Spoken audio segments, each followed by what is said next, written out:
Hello and welcome. This is the life with Rich and Jay, and I am Jay. At work, but just saying I wanted to throw out a quick video on our road trip for Thanksgiving and what we had to encounter on our first month using Zepbound. So if you think you might be taking a road trip for this holiday season, or it's something that you might want to do while on Zepbound, then just keep watching.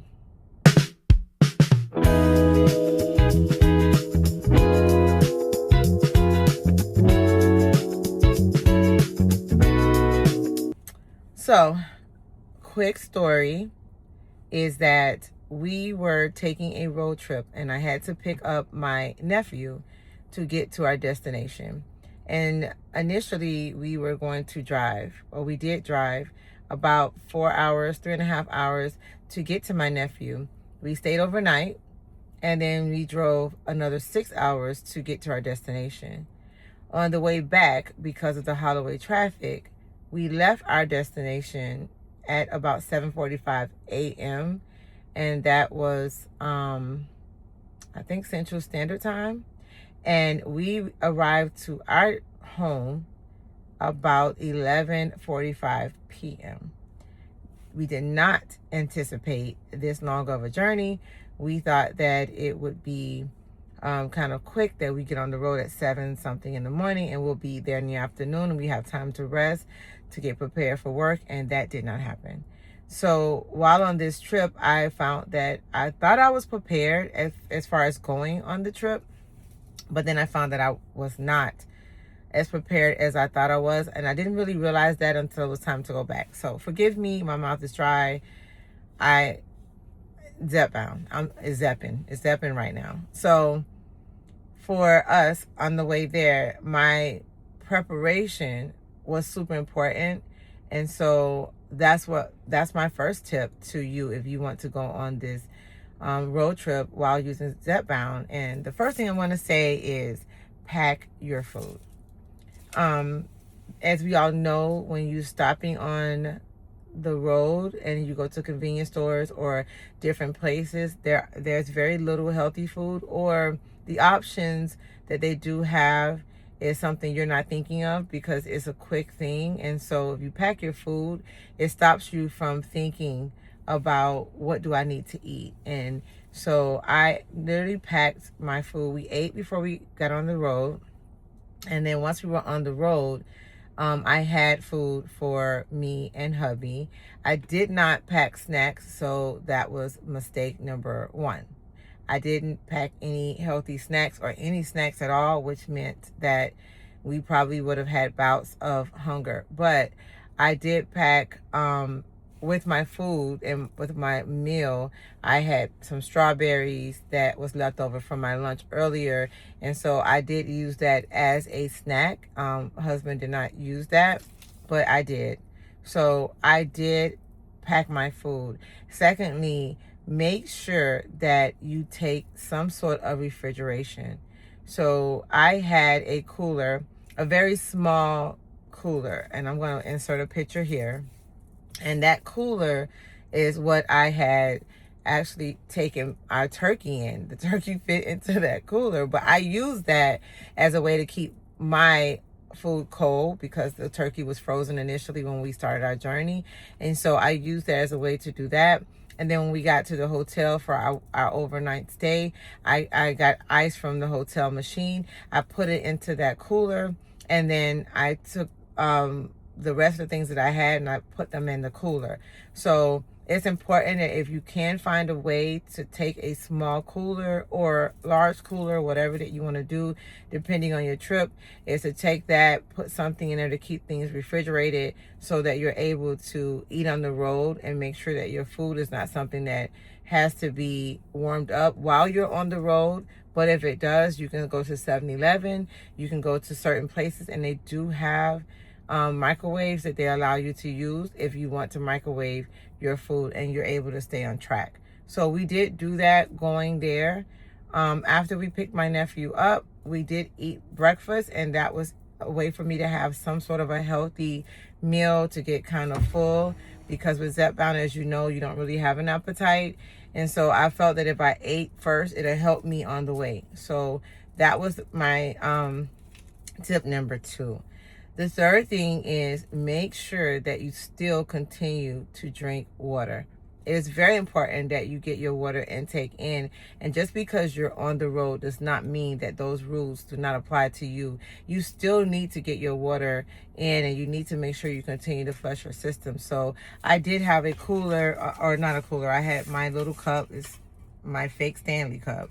But I had my cup with me on the road this entire time, going and coming. I refilled it at the hotel, and then I also got ice and different things, but I only had water. I put electrolytes in my water.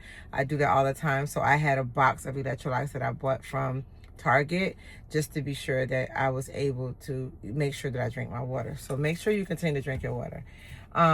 Next, I would say that you need to make frequent stops, not for food, but just to make sure that you go to the bathroom, that you don't hold your bladder, because if you do hold your bladder, you're going to tend to not drink water.